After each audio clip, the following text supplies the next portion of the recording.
Hey all, this is Alan with Bothell STEM Coach, and today we are going to start a new set of calculus problems on optimization. So this is also one of the last applications in calculus for the first part when you're looking at derivatives, and they can be challenging because they bring together a lot of concepts that we have to put together, and it's good to go through them in practice, and you'll learn kind of a lot as you go through these of all the applications of how the derivatives and how the pieces fit together. So I encourage you to try to read the problem and give it a shot and then come back and see how it compares. So find the equation of the line through 2, 4 that cuts off the least area from the first quadrant. Okay, so this is an interesting optimization problem. These optimization problems, by the way, are a little bit more challenging than the AP exam. Some students are taking classes where the teacher is challenging you a lot on these problems, but sorry, I forgot I hadn't adjusted my microphone. Hopefully I wasn't too quiet there. But I know some students are taking very challenging calculus courses, so the teacher might be giving you more difficult problems. But I thought I would do some challenging ones, more than the standard textbook. So let's look at the point 2, 4. 1, 2, 3, 4 here. Okay. And I want to find a line that cuts off like the most area. And intuitively speaking, like this is the first quadrant, right? This is quadrant 1 right here. It's got to be some kind of negative slope. I made a positive slope, for example, like the area would be infinite. So it's got to make some kind of triangle that goes through this point, right? So the first thing to do on a related race questions is to establish an equation that you're trying to optimize. Okay. So what I'm trying to do is I'm trying to find a line. I'm going to draw a generic line, and I don't know the equation of this line, but I know it's going to look something kind of like that, right? It's going to be down, and it's going to try to minimize this area, right? And this line has some equation, and ultimately I want to find an equation of this area. Equation of the area of this triangle based on something. Well, I need to parameterize an equation of a line, and I'm gonna draw it like this. Since I know this is the point 2, 4, I can use my point slope form. Y minus y naught equals m times x minus x naught. And so this gives me y minus 4 is equal to the slope times x minus 2. Again, I don't know what the slope is, but hopefully I would try to figure it out. So the other thing I want to do is I want to use this equation and attempt to determine the area of this triangle based on the equation of this line.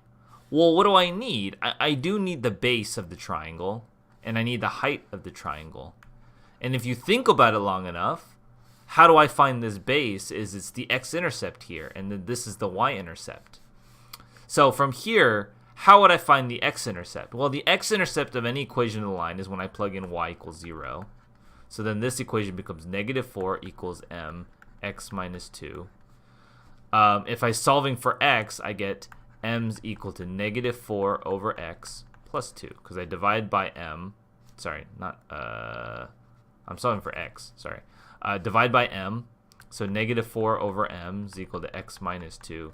Then x would be equal to negative 4 over m plus 2. So this point here is going to be negative 4 over m plus 2, 0. The y-intercept is when x equals 0. So back into here, I have y minus 4 is equal to m times 0 minus 2. Okay, and so y would equal to negative 2m plus 4. So this is the point 0, negative 2m plus 4. And these intercepts tell you, like, so this bottom, this width from 0 to here is negative 4 over m plus 2. And this height here is negative 2m plus 4. So the area of this triangle is simply 1/2 times negative 2m plus 4 times negative 4 over m plus 2. Okay? Now, this is what I'm trying to get to. Because if you think about it, the equation of the line, the only thing I don't know for the equation of the line is m. right? And now I have an equation relating area and the slope. And so my goal now is to find what value of m would make a as big as possible. And I would do that by taking the derivative with respect to m and setting it equal to 0. This I got to do product rule. So I'm going to do this. I'm going to leave the 1/2 out and do product rule between these two functions. I'm going to do this times the derivative of this, which would be 4 over m squared, plus the derivative of this, which is -2, times this. Okay, and that equals 0. That's how I find my critical numbers, right?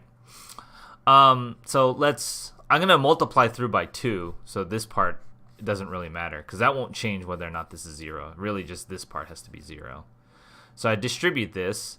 This becomes -8 over m, this times this, plus 4 times 4 over m squared, 16 over m squared.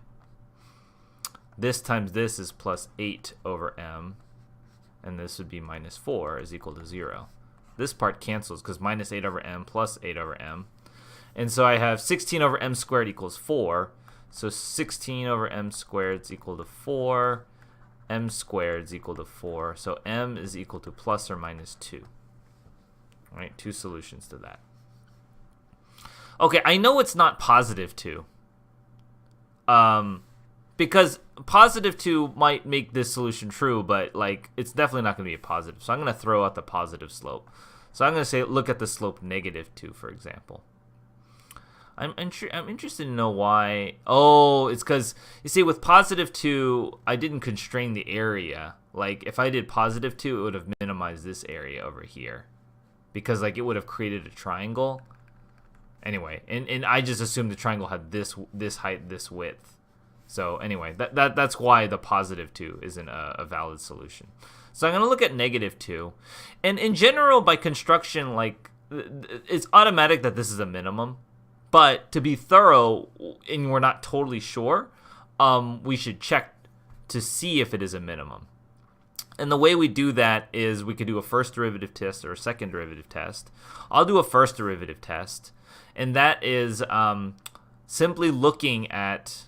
So what was the first derivative ultimately? The first derivative, after simplifying it, is 1/2.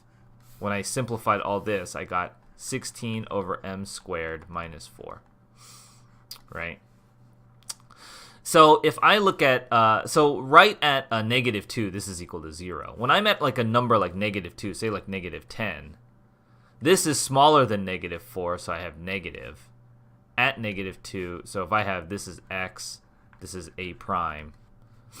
Oh, sorry, this is m, and this is a prime of m. I'm making my table here. And then pick a bigger a number bigger than -2, say 0. No, 0 is not good. 0 is not a valid value. Let's say -1. This would be positive. Positive minus 4 would be positive, and this would be positive. This is 0. So the derivative goes from negative, downward slope, to, oh wait,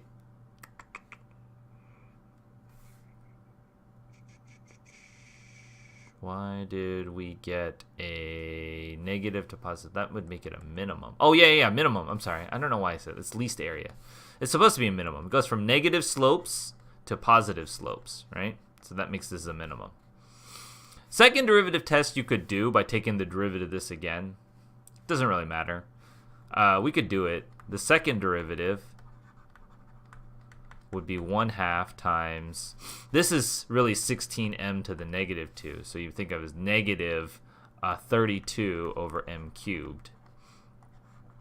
And when I plug in -2, this becomes -8. -32 divided by -8, that's a positive number. So when I plug in dm where m equals -2, I get a positive number. Positive number, it's something that's concave up. And so, again, that makes it a minimum, right? This is concave up. Okay, so my answer to this is the slope is -2. So then my equation is y minus y naught equals -2, x minus x naught. Or y minus 4. I don't know why I said. y minus 4 is equal to negative 2x minus 2. And that's perfectly fine to leave as an equation of a line. You could do it in a y equals mx plus b if you're really, really picky about that. But otherwise, that'll do it. So hope you found it helpful. I'll see you in the next video. Thanks for watching the video, guys. Please leave a comment, like, or subscribe below to catch up more of the content. And see any links below. I offer free homework help on Twitch and Discord. See you guys in the next video.